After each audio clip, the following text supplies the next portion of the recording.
برایەکم هەیە خێزاندارە. باش. مناڵێکی هەیە.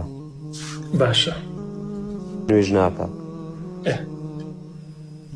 هەرچەندی ئەمە پێرێن کاکە نوێژ بکە، یعنی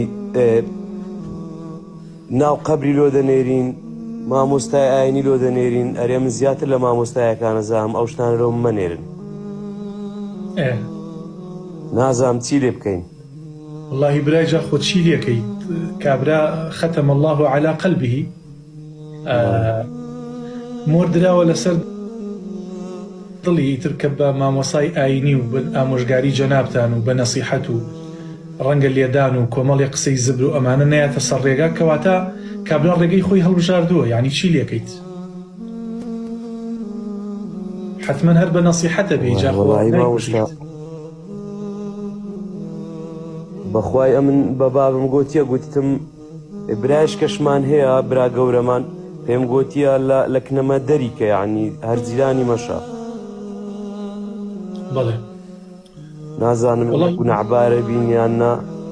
خۆی زین چۆنە براکەم، هەنێ وەسیلە هەیە بیگرنە بەر لەگەڵیا قەیچێکە جاربەجار لەگەڵ خۆتانە بیبن بۆ شوێنێکە مەجلیسی نوێژ و ئەهلی ذکر و یعنی مەجلیسی پیاوەتیە. لەو شوێنانە قەیچێکە با کۆمەڵێ نەسیحەت و ئامۆژگاری ببستێ، کاتێک کە نوێژی جەماعەتەکرێ با هەست بکە کە لەناو ئەم خەڵکەیە ئەم بەتەنیا ماوەتەوە. والحاصل هیچ کەسێ لە پڕێ نابێ با کوڕێ، لە خۆیەوە پێ ناگات. خەڵکێکەیە زۆری ئەوێ هەتاکم ڕێگاکا دۆزێتەوە. ئەشێ ئەم کوڕە دوو ڕۆژتر کەسێک لە ئێوە باشتر دەرچێت، کەسێکی زۆر بەرهەمدار بۆ کۆمەلگا دەرچێت. نازانین چۆنە، بەڵام ئەبێ ئیشی لەسەر بکرێت، تەنها بە قسە نابێت. ئەبێت دەستی بگرن، ڕەفیقایەتی بکەن، بیبن بۆ شوێنانی کەوا شوێنی بەرهەمدارن، ئینسان دروستە بێ لەو شوێنانە. بۆیە قەیچێکە لەگەڵ خۆتانە سەفەری پێ بکەن، بڵێ باوڕین بۆ عومرە کاکە، لەگەڵ خۆتانە بیبن بۆ عومرە، بڵێ کاکە توی ئێستا نوێژ ناکەی، بەس هەتا ئەو سەفەرە نوێژ بکە، بزای عومرە چۆنە. قەیچێکە بیبن.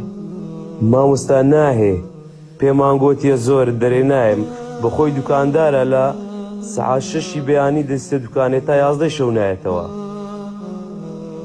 وەڵڵاهی چی لێ بکەین کاکە، ئەم هەموو شێر و ڕێوەمان بۆی هێناوەتەوە بۆی ئەو پیاوە بێ بۆ عومرە کە نایە، چی لێ بکەین براکەم. ئەرێ وەڵڵا مامۆستا، خوای گەورە هیدایەتی بە یا ڕەبی، خوای گەورە بە کافری نەیکوژێت. ئامین.